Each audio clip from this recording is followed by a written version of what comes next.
بسم الله الرحمن الرحيم. مشاهدي الأعزاء، أهلا ومرحبا بكم إلى هذه الحلقة من برنامج عين على القدس، والتي نتابع فيها قضية الإنذارات التي وجهتها سلطات الاحتلال الإسرائيلي بسحب تراخيص عدد من المدارس العربية بسبب محتوى المناهج المعادية للاحتلال والصهيونية.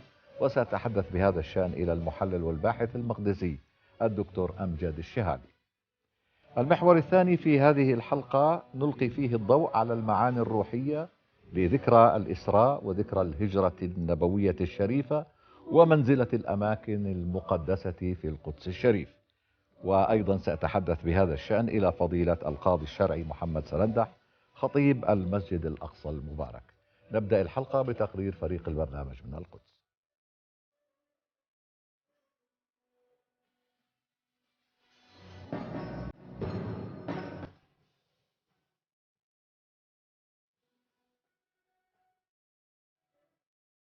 ها هي معركة المناهج التي يشنها الاحتلال الإسرائيلي على المدارس الفلسطينية تعود للصدارة مجددا، حيث أمرت وزارة التربية والتعليم التابعة للاحتلال قبل عدة أيام بإلغاء تراخيص 6 مدارس في القدس المحتلة بحجة تدريس مضامين تحرض على دولة الاحتلال وجيشها في كتبها الدراسية.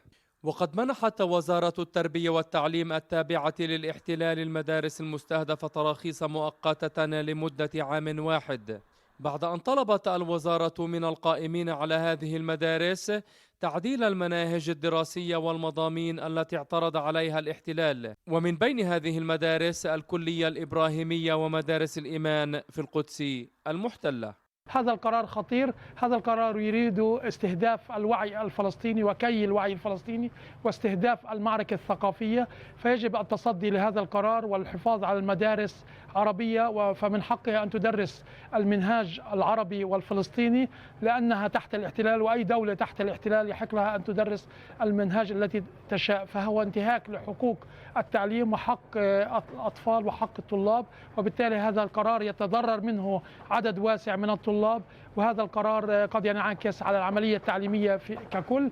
هجمة الاحتلال الإسرائيلي على المناهج الفلسطينية ليست بالجديدة، حيث بدأت تتصاعد وتيرتها بشكل كبير منذ عام 2011 عندما أقدمت بلدية الاحتلال على توزيع المناهج المحرفة على العديد من المدارس التابعة لوزارة المعارف الإسرائيلية وبناء المدارس الخاصة لتعليم المنهاج الإسرائيلي، حيث يتزايد عددها في القدس المحتلة بشكل كبير في الوقت الذي تعاني فيه المدارس الفلسطينية في القدس من شح الغرف الصفية. هناك محاولات لتفريغ مدارسنا التي تدرس المنهاج الفلسطيني في القدس من طلابها من خلال الآن يتم بناء مدارس خاصة لتدريس المنهاج الإسرائيلي البيروت الإسرائيلي، إضافة إلى أن المدارس التي تدرس المنهاج الفلسطيني تطعم حاليا بمدارس بصفوف فتح صفوف من خلال التحايل على الأهالي، من خلال الإغراءات المادية، من خلال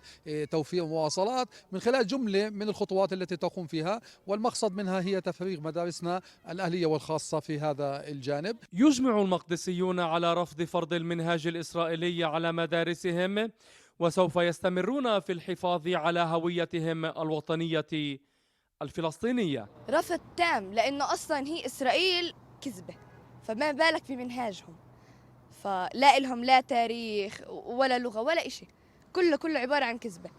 ما عندهم خريطة أصلا يدرسوا عليها تاريخ، فيش منهاج إسرائيلي أصلا، بس هم بيحاولوا يعملوا. إسرائيل هي اللي اجت احتلت أرضنا وبدها تخلينا نصدق إنه هي اللي موجودة وهي أصلها هون، هي بتحرف بمنهاجنا. المنهاج الفلسطيني هو يعني إشي جزء من حياتنا، فصعب نتخلى عنه بكل سهولة، طبيعي بدنا نكون متمسكين فيه بكل قوتنا. حسب المادة 50 من اتفاقية جنيف الرابعة بشأن حماية المدنيين في وقت الحرب، يجب على دولة الاحتلال المبادرة لاتخاذ كافة الإجراءات التي تكفل التعليم وتغطية النقص الحاصل فيه، ويحظر على الاحتلال التدخل بالمناهج التعليمية أو استبدالها بمناهج جديدة.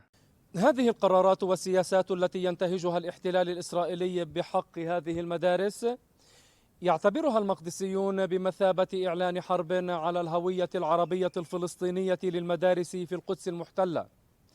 فالاحتلال الإسرائيلي يحاول بشتى الطرق منذ عشرات العقود تشويه وتحريف المنهاج الفلسطيني بهدف فرض المنهاج الإسرائيلي بالقوة على المقدسيين.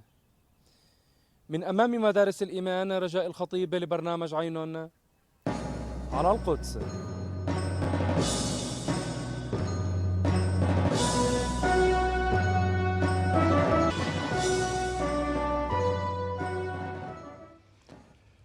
أرحب مشاهدي الأعزاء بالدكتور أمجد الشهابي، وهو محلل وباحث مقدسي. تحياتي لك دكتور أمجد. تحياتي لكم ولجميع السادة المشاهدين، وشكرا على الاستضافة.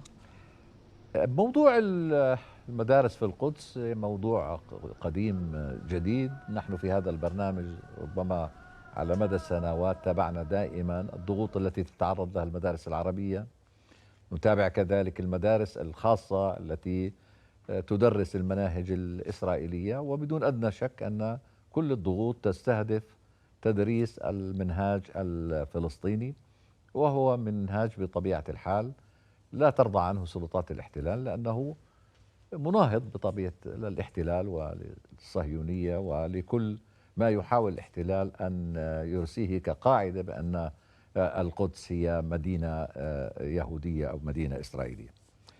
لكن عندما نتحدث عن التهديد بسحب التراخيص، وهنا كمان نتكلم عن تاريخ بعض المدارس اللي كانت منارات خرجت يعني كبار العلماء في فلسطين وفي أنحاء العالم العربي، أنت كيف تقرأ هذه المسألة وتوقيتها أيضا؟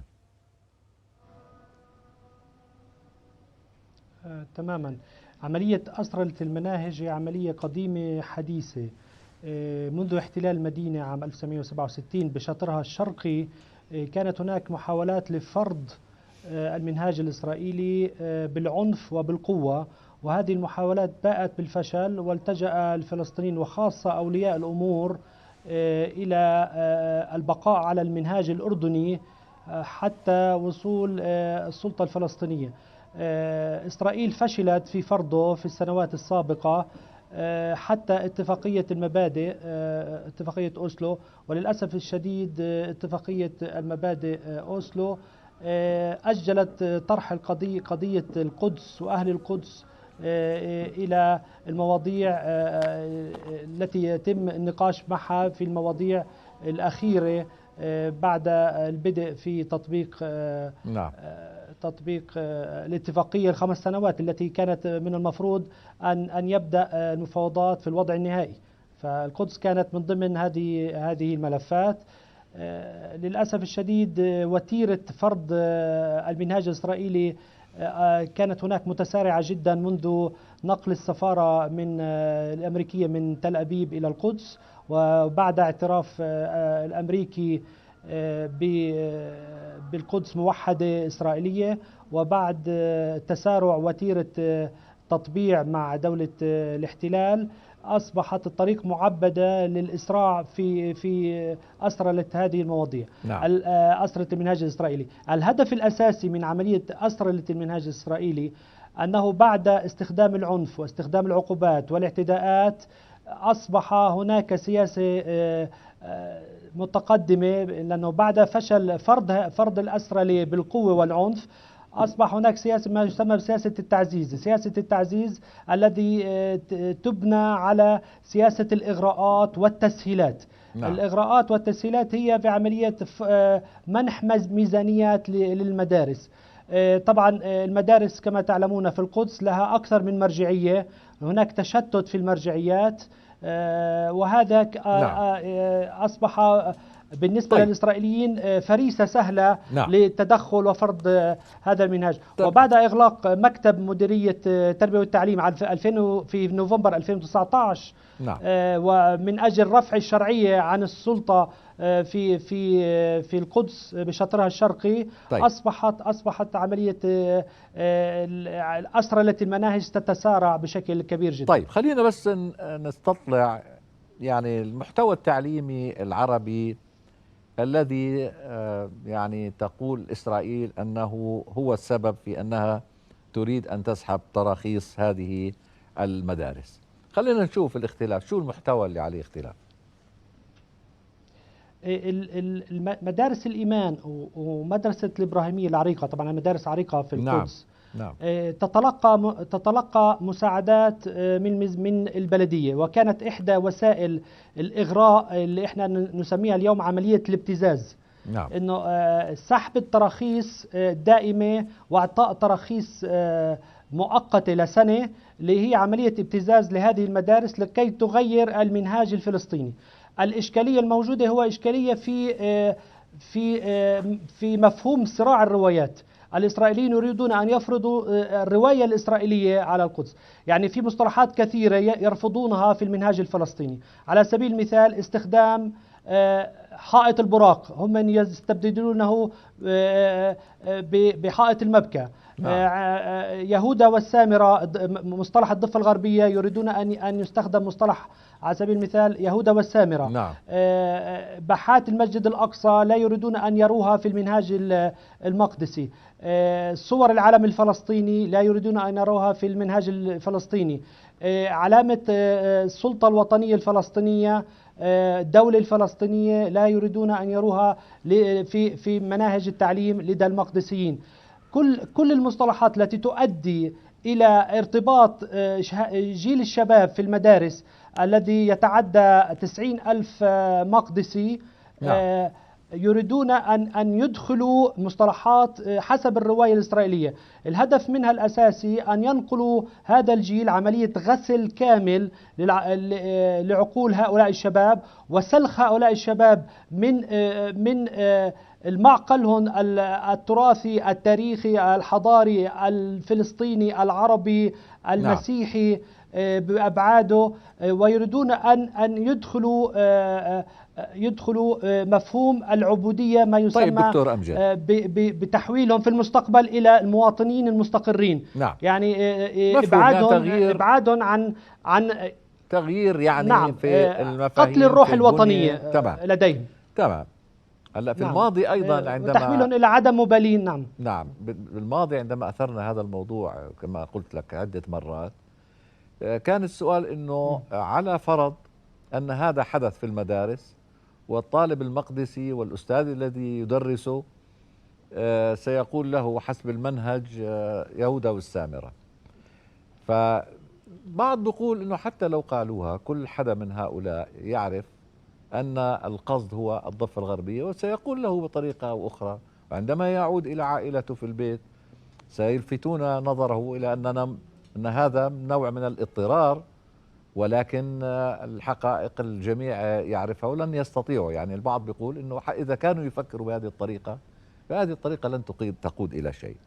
لكن كان في أيضا رأي آخر دكتور أمجد بتحدث على أنه إذا كان المدارس العربية، وهي أشرت أنت قبل قليل لأن يعني العقل مشتت فيما يخص وضعها ماديا معنويا، كل ما تواجهه من مشاكل حتى في الكتب والمناهج وغيرها. بقول لك طيب يعني وين الخلل في أنه المدارس العربية تطلب الترخيص وتحصل على القبول من جانب الاحتلال الإسرائيلي، بدل أن تغلق وبدل أن تذهب إلى ما هو أسوأ مما هي عليه؟ عملية الإغلاق لا أعتقد أن عملية الإغلاق ستقدم عليها الحكومة الإسرائيلية. الهدف الأساسي من الحكومة الإسرائيلية هو عملية تحطيم الشخصية القاعدية المقدسية. هم يحاولون أن يخلقوا ازدواجية في الهوية. الازدواجية في الهوية عملية تناقض تكون لدى تصرفات هؤلاء الشباب والجيل المستقبل. يعني الذي يروج الآن بأن الذي يحصل على شهادة أو منهاج إسرائيلي سيحصل على وظيفة سهلة جدا، وهذه لأسباب كثيرة، بأن التشغيل لدى المقدسيين يكاد يكون معدوم من الطرف الفلسطيني والجهات الرسمية. البنية التحتية لدى المدارس التابعة للسلطة الفلسطينية ضعيف جدا. نعم. الرواتب للمعلمين التابعين للسلطة الفلسطينية ضعيف جدا. الرواتب التي تعطيها البلدية تكون على الأقل ضعف الراتب الذي يتلقاه المعلم الذي يعمل في المدارس الفلسطينية. هناك ظروف أكثر تروج لها للأسف. هناك بعض النجاحات، خاصة أن أكثر من 20,000 طالب من بين 90,000 طالب حاليا يدرسون في المنهاج الإسرائيلي بشكل كامل. وهناك مدارس كثيرة بدأت تقبل هذه الإغراءات بتدريس منهاج الإسرائيلي. لمجرد قبولها للمنهاج الإسرائيلي تحصل على ترميم للمدرسة وعلى تقوية للترميم، ويحصل المدرسين على دورات طيب. لرفع مستواهم في التعليم وما شابه ذلك. يعني احنا هناك في عملية إغراء طبعا كاملة. طبعا نعم. مش بس إغراء دكتور أمجد، كمان يقال أنه الطلاب اللي بيدرسوا في هذه المدارس يستطيعوا أن يدخلوا الجامعات الإسرائيلية فيما بعد، وأن هذا في حد ذاته قد يكون أحد الإغراءات المهمة. وأنت أيضا تشير إلى جانب لا يمكن نعم. التغاضي عنه عندما يقال بأن راتب الأستاذ يتضاعف، بأن الطالب يجد أيضا فضاء مدرسي مناسب أكثر مما هو الحال في، والبشر لازم يعني لازم نأخذ في الاعتبار أن هناك مشكلة كبيرة لا يمكن حلها إلا من خلال أن تكون هناك في مدارس تحظى بعناية وتحظى بدعم. وهذا كله لا أعرف إلى أي درجة يمكن أن نشكل موقف في مواجهة مش مجرد إغراء، كمان الحياة الإنسانية يعني بتفرض حالها على لكن عم نشوف الآباء عندهم موقف فيما يخص عدم قبولهم بأنه أبنائهم يتلقوا المنهج الإسرائيلي.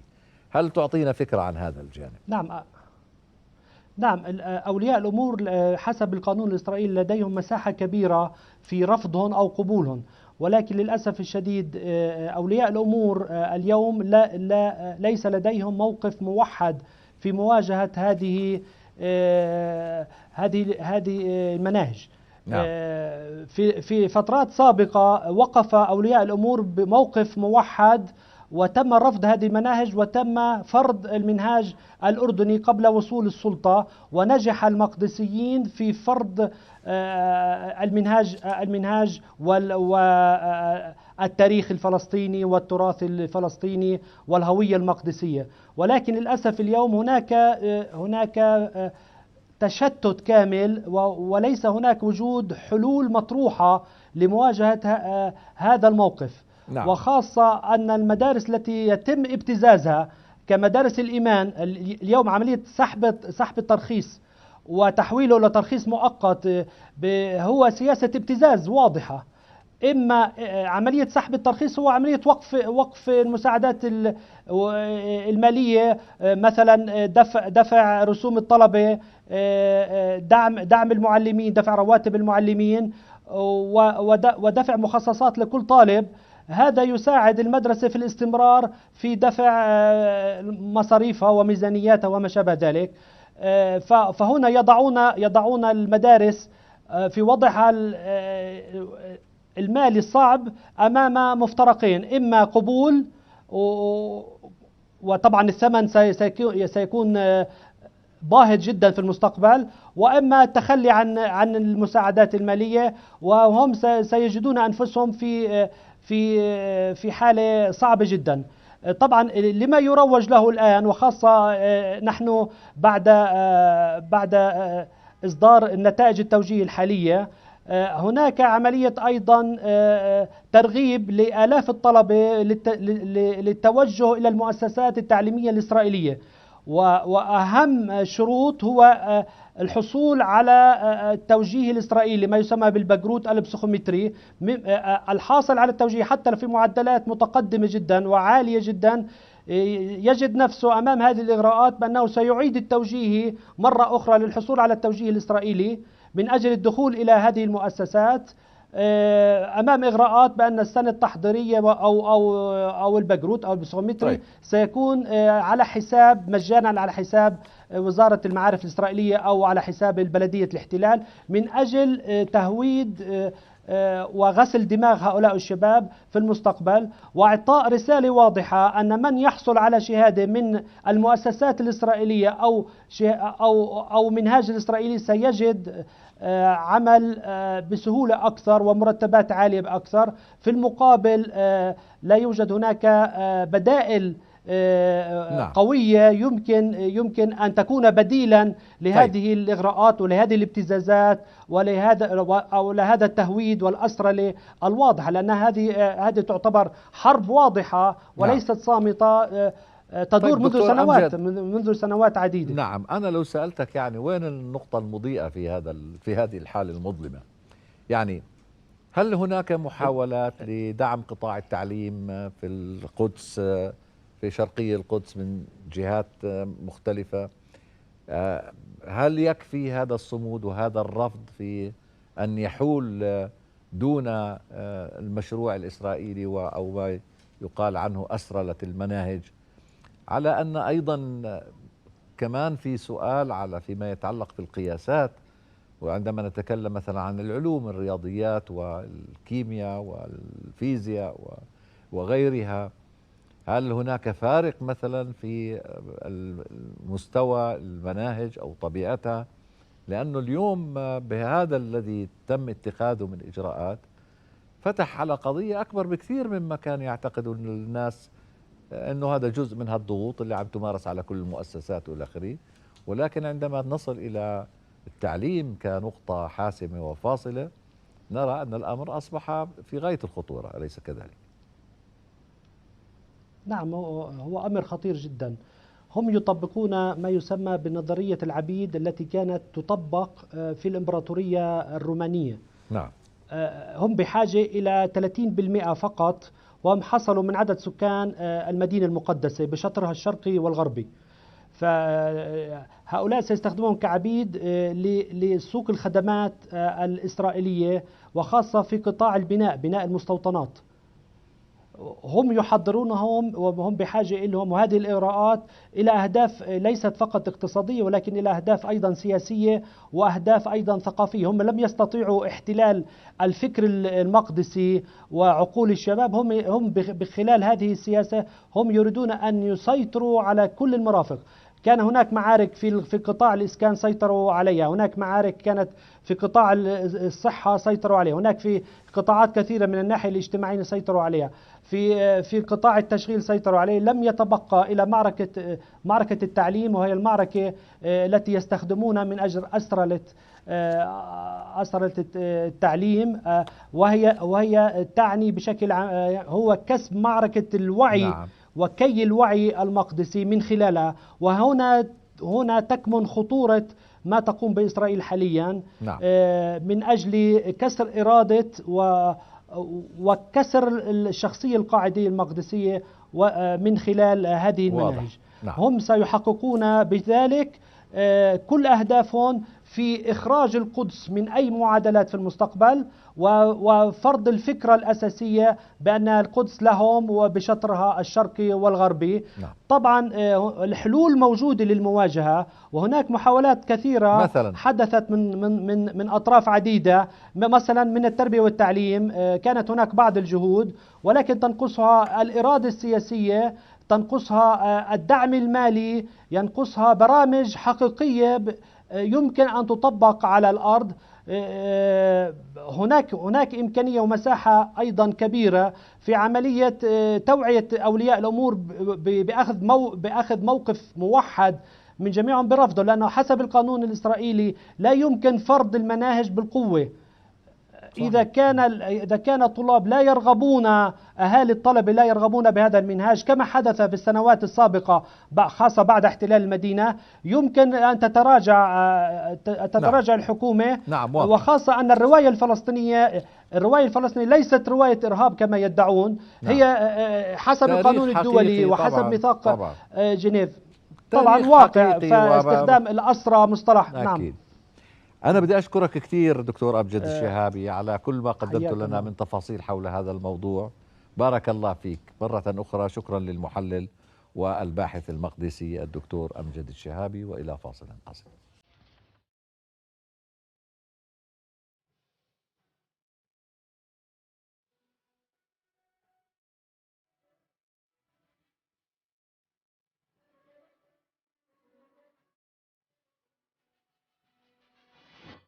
هذا البرنامج برعاية البنك الإسلامي الأردني.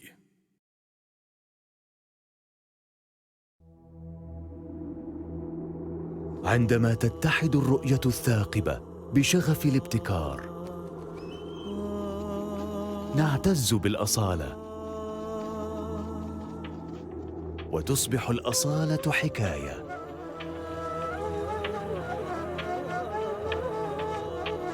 ننقلها من جيل إلى جيل،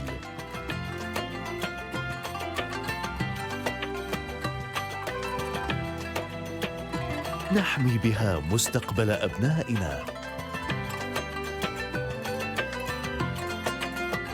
شراكة في الإنجاز للاستمرار في العطاء.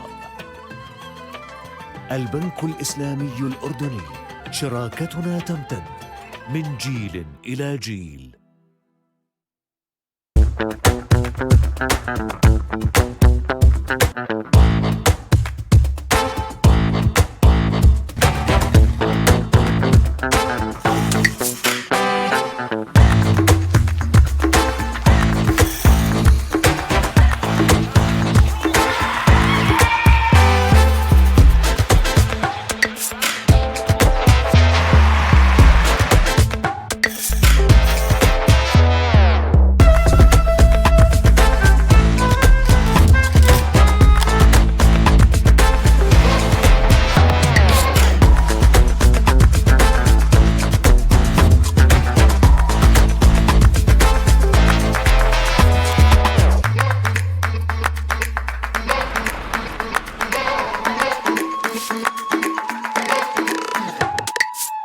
الآن الكسيح في أكثر من 40 دولة بالعالم.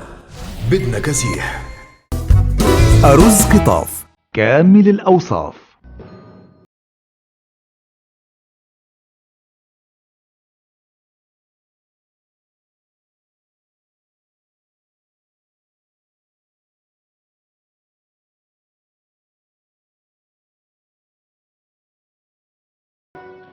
أهلا بكم من جديد مشاهدي الأعزاء. والاحتفال بالهجرة النبوية على أرض الإسراء والمعراج يكتسب الكثير من المعاني والأبعاد التي سنتحدث عنها مع فضيلة القاضي الشرعي محمد سرندح خطيب المسجد الأقصى المبارك، ولكن بعد متابعة هذا التقرير.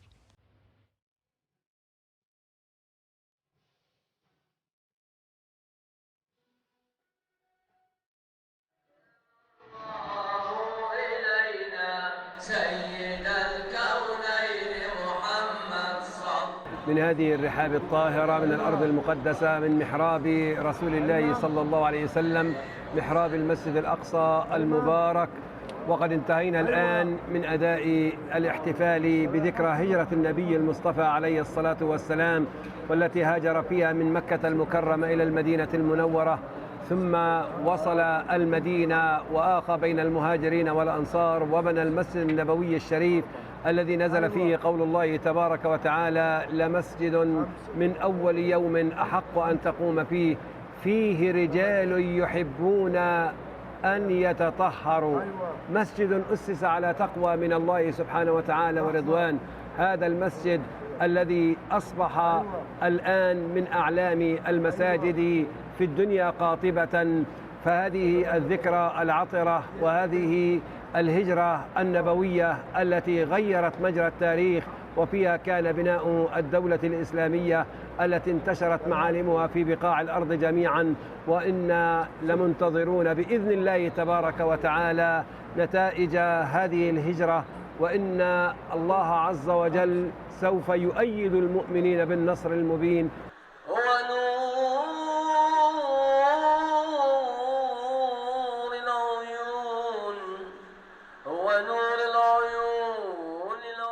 نحن هنا في القدس نحتفل في المسجد الأقصى بهذه الذكرى في كل عام، تأكيدا منا على إسلامية المسجد، وأن المسجد الأقصى هو مسرى النبي صلى الله عليه وسلم.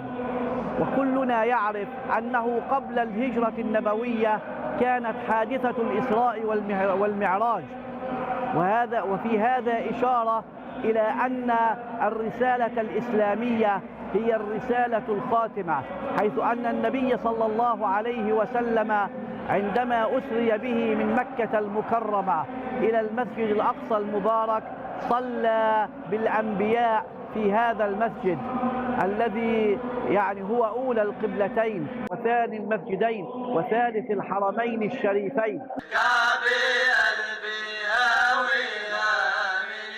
كان احتفال رائع وطيب وجيد ما شاء الله، شارك فيه عدد من الوعاظ والعلماء مع النشيد الإسلامي الهادف إلى إحياء وبث روح المحبة والتسامح، وإلى بث روح الاشتياق إلى هجرة النبي صلى الله عليه وسلم، أن نعيش هذه الذكريات في هذا الزمن مع شد الرحال إلى المسجد الأقصى المبارك، سواء كان بالمناسبات الدينية المولد النبوي أو الهجرة النبوية، وفي كل وقت وحين خاصة في هذه الأيام يجب شد الرحال من جميع أنحاء البلاد الإسلامية، ونحث وننصح جميع المسلمين من يستطيع أن يأتي للصلاة في المسجد الأقصى المبارك فلا يبخل على ذلك. والهجرة النبوية معناها واسع أكثر من هجرة النبي صلى الله عليه وسلم، حيث ترك مكة ثم إلى المدينة المنورة إلى يثرب، وما حصل معه من أحداث وتضحيات وصبر وثبات حتى أقام يعني حكم الإسلام في الأرض.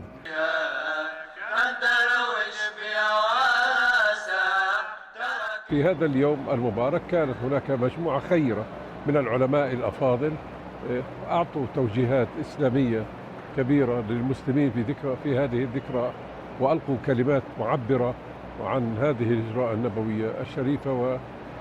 وأيضا حضور الإسلامي في هذا اليوم كان مميزا، خاصة وأن هناك حضور من أهالي الضفة الغربية ومن إخواننا من عرب الداخل وأيضا من أهل القدس. الحمد لله رب العالمين، دائرة الأوقاف في كل عام تقيم بهذه الاحتفالات وتحييها في المسجد الأقصى المبارك بحضور هذه الأعداد الكبيرة من المسلمين في كل عام، وهذا واجبنا وهذا ما نقوم به لإحياء هذه المناسبات الدينية العظيمة.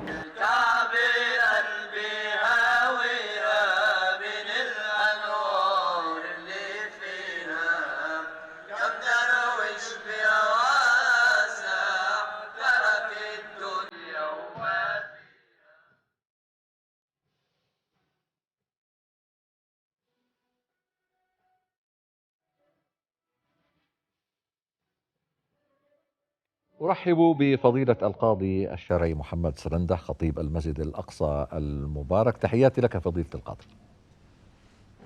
حياك الله وعليكم السلام ورحمة الله، وكل عام وأنتم بخير، وجميع المستمعين وإخواننا في جميع أنحاء العالم حياكم الله يا سيدي. وأنت كل عام وأنت بخير أيضا.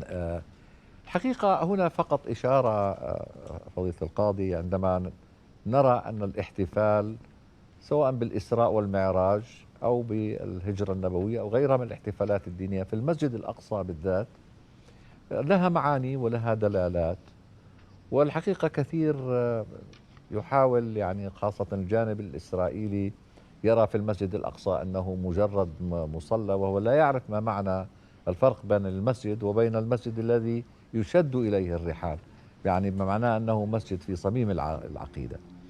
هل تفسر لنا هذه النظرة أو الخصوصية، خصوصية الاحتفالات أو الاحتفال بهذه المناسبات العظيمة في المسجد الأقصى المبارك بالذات؟ شكرا لك أخي العزيز وبارك الله بك. بداية الحمد لله والصلاة والسلام على سيدي رسول الله صلى الله عليه وسلم، صاحب الذكرى العطرة. سيدي رسول الله هو خير خلق الله، صاحب الهجرة النبوية الشريفة، وصاحب المقام المحمود. فكلما ذكرنا ذكر الهجرة النبوية أو الإسراء والمعراج أو أي يوم من أيام الله نستذكر عظمة رسول الله صلى الله عليه وسلم، لأنه صلى الله عليه وسلم حين انتقل أو هاجر من مكة المكرمة إلى المدينة المنورة كانت مدينة عادية، فأصبحت ببركة رسول الله صلى الله عليه وسلم مدينة منورة به.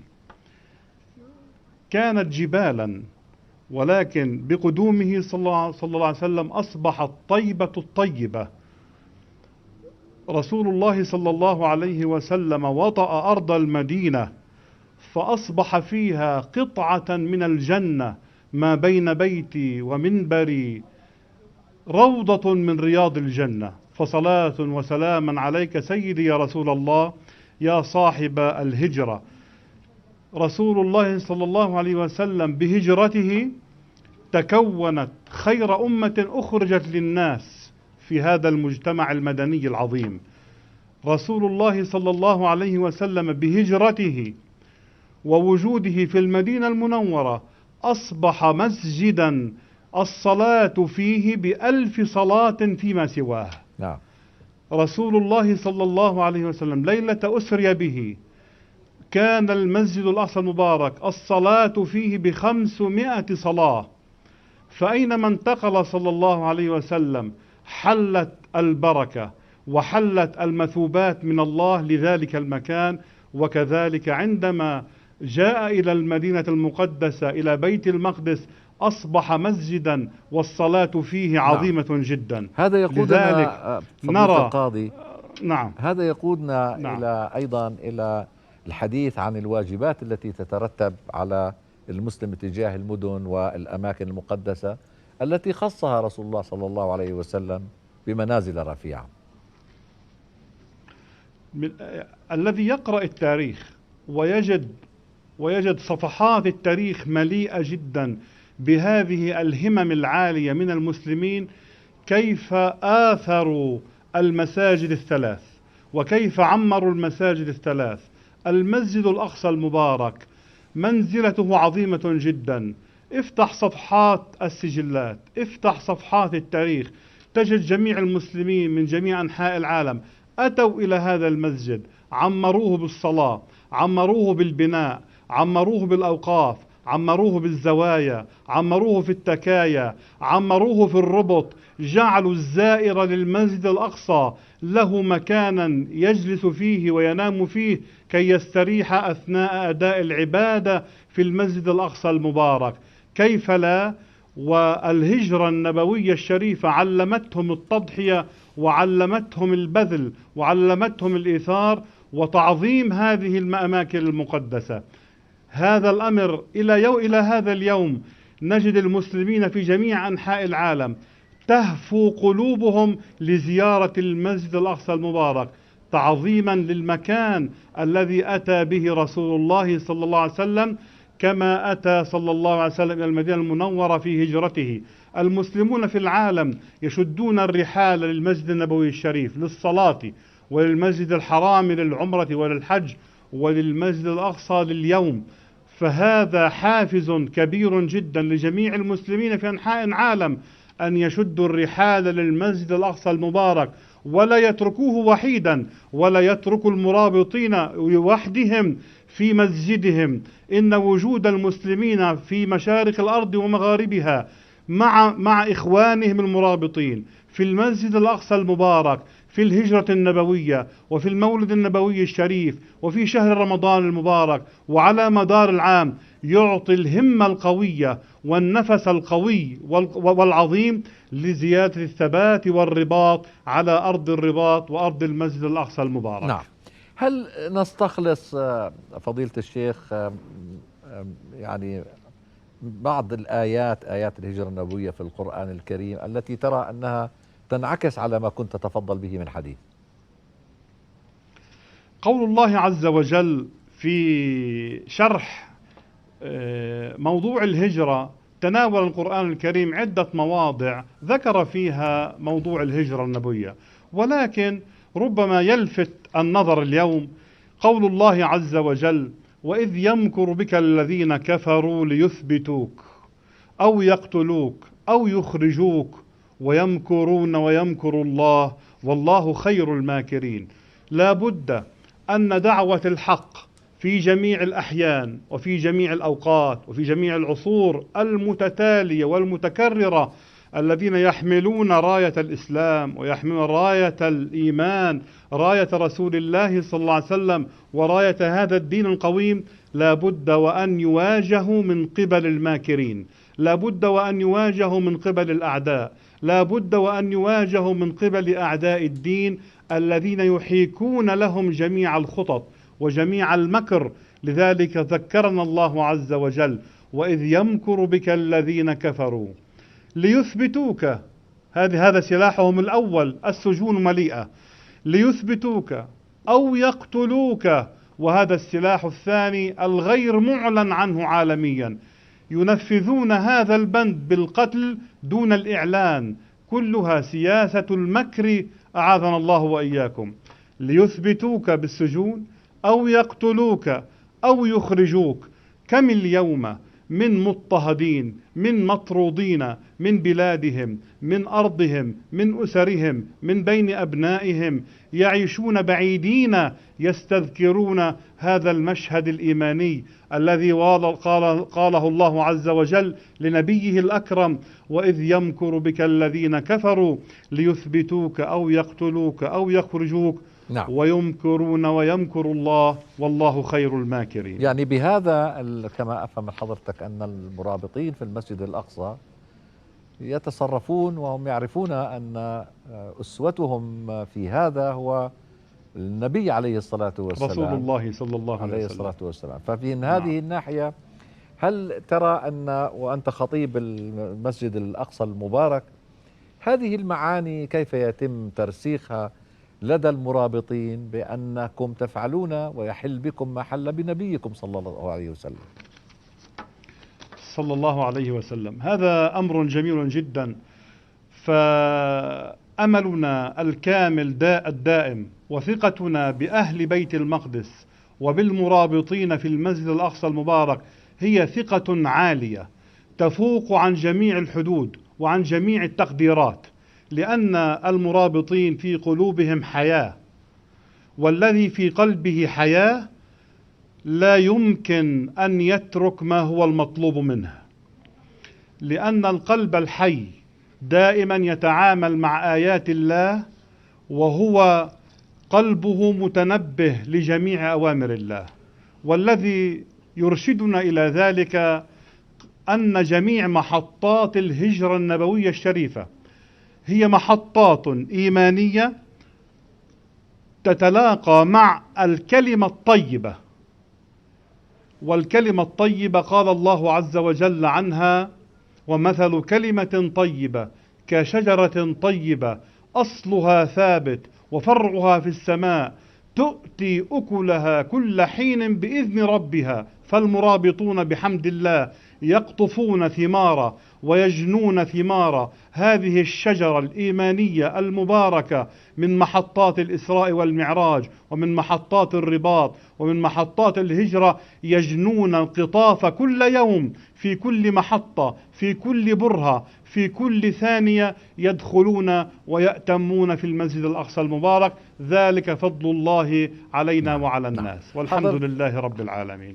حضرتك أشرت قبل قليل إلى دعوة العالم الإسلامي والمسلمين أن يشدوا الرحال إلى المسجد الأقصى المبارك نصرة لإخوانهم المرابطين. وهنا ربما هناك بعض التماثلية في موضوع الهجرة نفسها، وهي المهاجرين والأنصار كيف تآخوا وكيف اتحدوا وكيف أقاموا الدين الحنيف. وطبعا تعرف حضرتك النداء المستمر إلى العالم العربي والعالم الإسلامي أن ساندوا إخوانكم، قفوا معهم، دافعوا عنهم.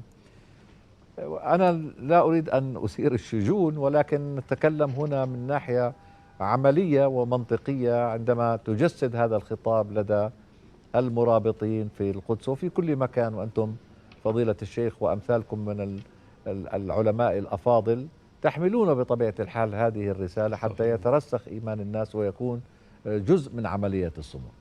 نعم. نستذكر قول الله عز وجل في معرض شرح بعض مواقف الهجرة النبوية، وحين أشار إلى المهاجرين والأنصار، حينما قال الله عز وجل للفقراء المهاجرين الذين أخرجوا من ديارهم وأموالهم يبتغون فضلا من الله ورضوانا، أن كل إنسان، كل مسلم على وجه الأرض، لا نقول له اخرج من بيتك أو اترك أولادك أو اترك عملك، لكن على الأقل جهد المقل. نعم. اهجر عملك أسبوعا في العام، اترك عملك أسبوعا في السنة. هذا أمر للفقراء المهاجرين، لا تترك كل ما لديك، لكن اسعى إلى حضورك للمسجد الأقصى المبارك. ما هي الاستقبالية؟ الاستقبالية وضعها الله عز وجل بداية في الأنصار، وصفهم وقال عنهم يحبون من هاجر إليهم. الأخوة المهاجرون رضي الله تعالى عنهم فتحوا بيوتهم واستعدوا لاستقبال الوافدين إليهم، ويحبون من هاجر إليهم. وكذلك أبشر جميع المسلمين في أنحاء العالم أن أهل الرباط قد هيأهم الله في المسجد الأقصى المبارك، يحبون كل من هاجر إليهم، ويرحبون بكل مسلم يأتي للمسجد الأقصى المبارك، يضعونه في عيونهم ويرحبون به ويفردون له كفوف الراحة. وإنهم يحبون جميع المسلمين في العالم لأن قلوبهم متعلقة تعلقا إيمانيا بجميع المسلمين في أنحاء العالم. هذا فضل الله عز وجل جعله في سلالة أهل بيت المقدس والمرابطين في فلسطين، كم أقام جدودهم من الربط والزوايا والتكايا استعدادا واستقبالا لجميع المسلمين في أنحاء العالم. فأهلا وسهلا بكل مسلم يشد عضدنا في المسجد الأقصى المبارك، فأهلا وسهلا بكل مسلم يستنشق الهواء الذي نستنشقه في المسجد الأقصى المبارك، فأهلا وسهلا بكل مسلم يضع جبهته بجانب جبهتنا في رحاب المسجد الأقصى المبارك على ممر العصور في جميع الأيام وجميع المناسبات. فحياهم الله جميعا وأهلا وسهلا بهم جميعا. وحياك الله فضيلة القاضي الشرعي محمد سرندح خطيب المسجد الأقصى المبارك، لك كل الشكر والتقدير، بارك الله فيك. مشاهدي الأعزاء، إلى هنا تنتهي هذه الحلقة من برنامج عين على القدس. نلتقي في الأسبوع المقبل.